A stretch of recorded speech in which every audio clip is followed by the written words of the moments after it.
Imagine an entire island turning red, not with sunsets or autumn leaves, but with millions of crabs marching relentlessly toward the ocean. During the annual crab migration, all of Christmas Island is seeing red. On Christmas Island, this annual migration is one of nature's most breathtaking spectacles, a sea of red moving in perfect unison. But paradise is under siege. For decades, a tiny invader has been decimating these crabs, turning the island into a battlefield.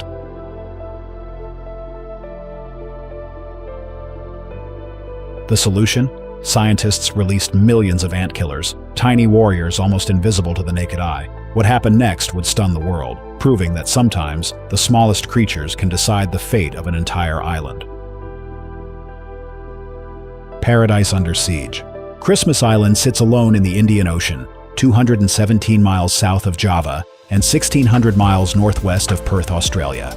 This Australian territory is essentially an underwater mountain, towering 3 miles above the ocean floor. Only the top 1,180 feet poke above the surface, creating this isolated tropical paradise wrapped in rainforest. The island evolved its own world. Over millions of years, creatures developed here that exist nowhere else on Earth. At the heart of this ecosystem lives the red crab. These bright crimson crustaceans rule the forest floor. They dig burrows, eat fallen leaves, turn the soil, and keep the whole place running smoothly. For most of the year, these crabs live solitary lives in their underground homes. But when the wet season arrives between October and November, something magical happens. They emerge all at once. Males head to the coast first, digging mating burrows in the sand. Females follow days later, selecting the best males with the finest burrows. After mating, each female carries up to 100,000 eggs. During the last quarter moon, the females rush to the water's edge before dawn. They release their eggs into the ocean in a synchronized dance. The eggs hatch instantly upon touching seawater. Some crabs can lay 100,000 eggs at a time. The larvae spend about 4 weeks in the ocean before returning as tiny crabs, beginning their journey inland to the forest. Sir David Attenborough called this migration one of the most memorable moments from his entire career. The ground literally turns red. Roads close. Residents use leaf blowers and rakes to help the crabs cross safely. This spectacle drew tourists from around the world. But then everything changed. In the first half of the 20th century, yellow crazy ants arrived. Nobody knows exactly when or how, but they probably hitched a ride on supply ships. These ants came from Southeast Asia, though their true origin remains mysterious. On their home turf, natural predators keep them in check. However, on Christmas Island, nothing stopped them. The ants spread like wildfire. They formed super colonies covering hundreds of acres, housing billions of ants working as one massive organism. Underground ant cities stretched across the landscape. One colony alone covered 1,850 acres. Scientists could only estimate numbers by counting ants on the surface. One study found over 1,000 ants per square meter. When these super colonies met the red crabs, a massacre began. Yet with so many attacking at one time, even a fully armored crab doesn't stand a chance. Since the late 1990s, the ant invaders have killed tens of millions of crabs. The question everyone asked was simple. Could anything stop them?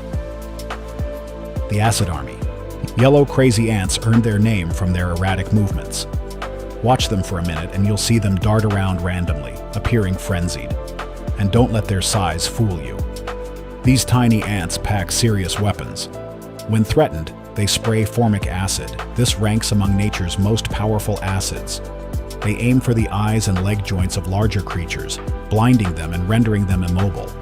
Then the swarm moves in. A red crab wandering into ant territory faces certain death. With up to 1,000 ants per square meter near super colonies, escape becomes impossible.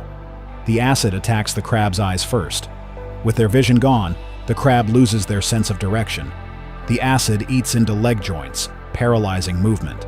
Then the ants swarm, tearing their victim apart piece by piece. The acid doesn't just kill individuals. It works as a toxic gas, suffocating everything nearby. A crab's burrow, once captured, becomes a nursery for ant larvae. Any crabs living nearby typically die within 24 hours from the lingering fumes. The death toll staggered scientists. Conservative estimates suggested 10 to 15 million red crabs had died from ant attacks. That's nearly a third of the island's entire crab population. The famous migration routes turned into death zones. Tourists expecting to see hundreds of crabs instead found torn bodies scattered across the forest floor. Rangers tried fighting back with poison bait. Starting in 2001, they used Antoff, which contains fipronil mixed into protein granules that ants find irresistible. This neurotoxin attacks the nervous systems of invertebrates. Park workers laid bait by hand, walking between massive supercolonies swarming with billions of ants.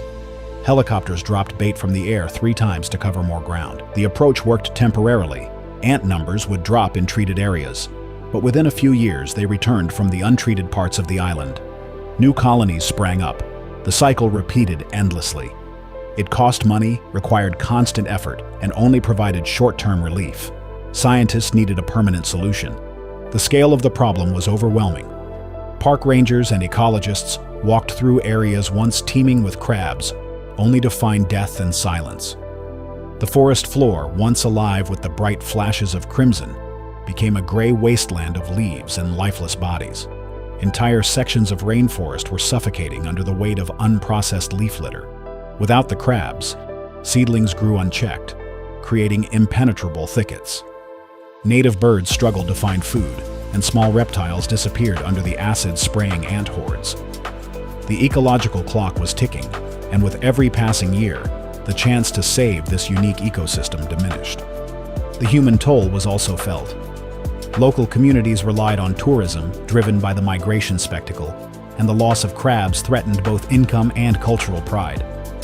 Scientists knew that conventional measures, such as poison bait and manual removal, were only temporary. They needed a long-term, sustainable approach. The stakes couldn't have been higher. The future of Christmas Island's rainforest, its red crabs, and the delicate balance of an entire ecosystem hung in the balance. The key to defeating the ants lay in understanding their food source. These supercolonies couldn't survive without a constant supply of nutrients. And that nutrition came from an unexpected place. Another invasive species provided the ants with their primary fuel source. A tiny insect most people never noticed was secretly powering the entire ant invasion. Cut off that food supply, and maybe, just maybe, the ants would collapse on their own. But finding that solution would require looking halfway around the world. The invisible partnership. Yellow lac-scale insects.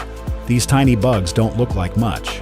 They latch onto trees, sucking sap and secreting a sweet liquid called honeydew. That honeydew is pure carbohydrate fuel. For yellow crazy ants, it's everything. The relationship between ants and scale insects resembles farming. The ants protect their scale insects like livestock, driving away predators.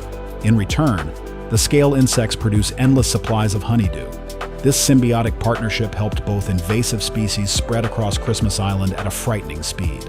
Studies confirmed the connection. When researchers cut ants off from scale insects, ant activity on the ground dropped by 95% within just 4 weeks. Without their sugar supply, the ants couldn't maintain their massive colonies. They couldn't reproduce at the same rates, and their super colonies started to weaken. But the scale insects caused problems of their own. High populations stressed trees severely. The insects drain sap like vampires, weakening even large trees until leaves start falling. On Christmas Island, season after season of this stress killed trees outright. The honeydew dripping onto branches encouraged mold growth. Sooty mold covered leaves, blocking photosynthesis and resulting in more dead trees. Scientists realized something crucial. You couldn't just poison the ants forever. The scale insects would always be there, ready to feed the next ant invasion. You had to break the cycle at its source. Control the scale insects, and you control the ants. This principle forms the foundation of biological control. Every species in nature has natural enemies, predators, parasites, and diseases that keep populations in check. When organisms become invasive in new territories, they leave those natural enemies behind. That's why they explode in numbers. The solution? Find the natural enemy and bring it to the invasion site. Restore the balance that nature intended.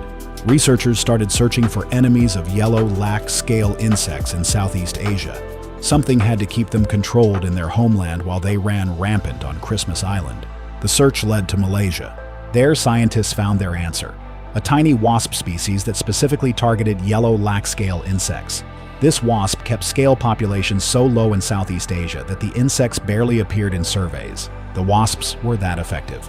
Could this same wasp work on Christmas Island? Would it be safe to introduce another species?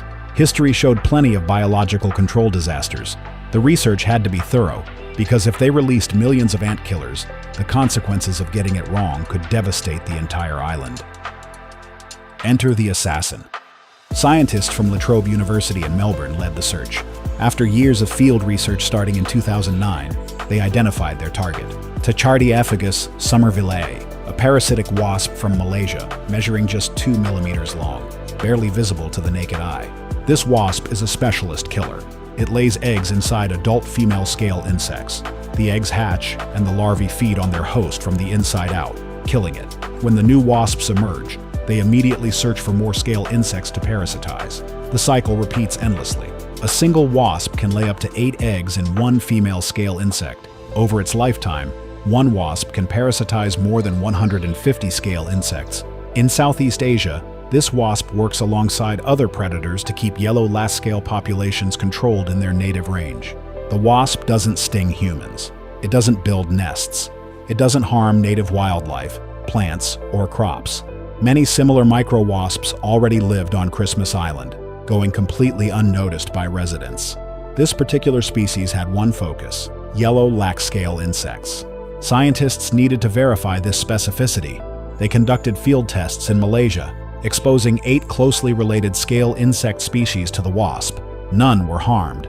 The wasp ignored them completely. This proved that no other scale insect population on Christmas Island faced risk. Researchers also tested whether the wasp would hunt scale insects even when yellow crazy ants acted as their bodyguards. The answer? Absolutely. The wasps attacked regardless of ant presence. The Australian Government Department of Agriculture conducted extensive risk analysis, years of documentation, public comment periods, environmental assessments under the Environment Protection and Biodiversity Conservation Act. Scientists called this the most thoroughly researched biological control project in Australian history. By 2015, approvals came through. The Department of Agriculture granted permission to import and release the micro-wasp on Christmas Island. Environmental authorities gave their blessing. Everything checked out. In December 2016, a team flew to Malaysia. They collected 167 wasps, packaged them carefully in small vials inside a secure case. An officer from the Department of Agriculture chaperoned the entire journey to Christmas Island. The wasps survived the trip with near-perfect survival rates.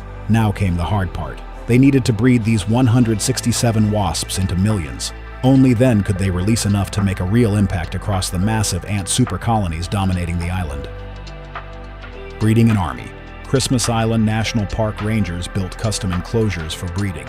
Scientists from La Trobe University guided every step. They needed perfect conditions, the right temperature, humidity, and most importantly, plenty of yellow lax-scale insects for the wasps to parasitize. The team planted specific vegetation that scale insects loved, and everything went to plan. They infected these plants with scale insects, creating ideal breeding grounds. The wasps laid eggs in the scale insects. New wasps emerged, and the population grew. By 2017, they released the first wave. Park rangers and scientists released 8,000 wasps across 4 crazy ant habitats: Grantswell, Blowholes, Margaret Knoll, and Circuit Tracks. Each location crawled with yellow crazy ants and their scale insect farms. The strategy split into 2 approaches. Half the wasps went directly to the front lines, released straight into active ant supercolonies, where scale insects were most abundant. These wasps got to work immediately, seeking out scale insects and laying eggs. The other half entered training camps. Scientists kept them in breeding enclosures with infected plants, allowing populations to build even higher before release. This ensured a steady supply of wasps to maintain pressure on scale insect populations. Releases started small. Scientists wanted to monitor how well the wasps adapted to their new environment. Would they survive? Would they actually reduce the number of scale insects? Would those reductions impact the ants? Monitoring stations went up across the island. Teams counted ants per square meter. They tracked scale insect populations. They watched for any unexpected consequences. Every bit of data mattered. The wasp releases continued gradually over a few months. Thousands of wasps spread across the affected areas. The goal was complete coverage of every major ant supercolony. Now came the waiting game. Biological control doesn't work overnight. The wasps needed time to establish populations, find scale insects, and begin reducing their numbers. Only then would ant colonies feel the effects. Months passed, then years. Scientists kept monitoring, and slowly, something remarkable began to happen across Christmas Island. The shocking results. For about 2 years after the wasp releases, monitoring teams tracked ant populations across different parts of the island. The data started showing encouraging patterns. In some areas, ant numbers collapsed dramatically. One survey location that once swarmed with 700 ants found only 10 remaining. Red crabs began digging mating burrows in places where massive underground ant cities once thrived. But scientists stayed cautious. They needed consistent results across multiple locations before declaring success. One good result might be a coincidence. Multiple locations showing similar patterns meant that the wasps were working. Scale insect populations dropped significantly, and without their honeydew supply, ant supercolonies couldn't maintain their massive sizes. Colony growth slowed. Reproduction rates decreased. The ants didn't disappear overnight, but their stranglehold on the island began to loosen. The real proof came during the red crab migration season. In 2017, when the wasps first arrived, about 40 to 50 million adult crabs made the annual journey to the ocean. That number had been relatively stable for years, showing the slow recovery from poison baiting programs. But by 2024, something incredible happened. The migration swelled to 100 million crabs. The population had more than doubled. Scientists credited multiple factors. The poison baiting programs had initially helped stabilize populations, but the wasp biocontrol seemed to accelerate recovery dramatically. Areas where wasps reduced ant numbers showed the strongest rebounds in crab populations. Park rangers reported that the annual migration grew more spectacular each year. Crabs dug burrows in territories they hadn't accessed in decades. Forest floors swarmed with red crabs processing leaf litter like they had before the ant invasion. The ecosystem showed clear signs of recovery. The wasps deserved thanks. These tiny creatures, barely visible to human eyes, were winning a war against one of the world's worst invasive species. They saved an entire ecosystem without anyone noticing them working. However, the job remained unfinished. Yellow crazy ants still inhabited large portions of the island. Remote areas where wasps hadn't reached yet still swarmed with ant supercolonies. Some locations needed additional wasp releases. Others required continued poison baiting to keep pressure on the ants. Scientists emphasized that Christmas Island would never be completely free of yellow crazy ants. The island's size and terrain made total eradication nearly impossible. But control, that was achievable. Keep ant numbers manageable, and the ecosystem could thrive. The success raised another question. If wasps saved Christmas Island's crabs, what about the rest of the ecosystem? How far did the benefits reach? More than crabs. Red crabs do more than look spectacular during migration. They're ecosystem engineers. These crustaceans maintain the health of Christmas Island's entire rainforest. They consume tons of fallen leaves every year. Leaf litter that would otherwise pile up gets processed by millions of crab mouths. This keeps the forest floor clean, maintaining proper humidity and temperature levels. Nutrients return to the soil through crab droppings, fertilizing new plant growth. Crabs eat certain seedlings, thinning out dense undergrowth. This prevents forests from becoming choked with vegetation. Light reaches the forest floor. Air circulates properly. The forest breathes. When the ant supercolonies killed the red crabs, forests suffocated. Leaves piled up everywhere. Dense seedling growth created impenetrable undergrowth. The forests looked green and lush, but that was misleading. The forest was dying slowly, choked by its own excess growth. Scientists noticed something disturbing in ant-dominated areas. Plant diversity declined. Fewer species grew successfully. The beautiful, healthy forest that evolved over hundreds of thousands of years was transforming into something unrecognizable.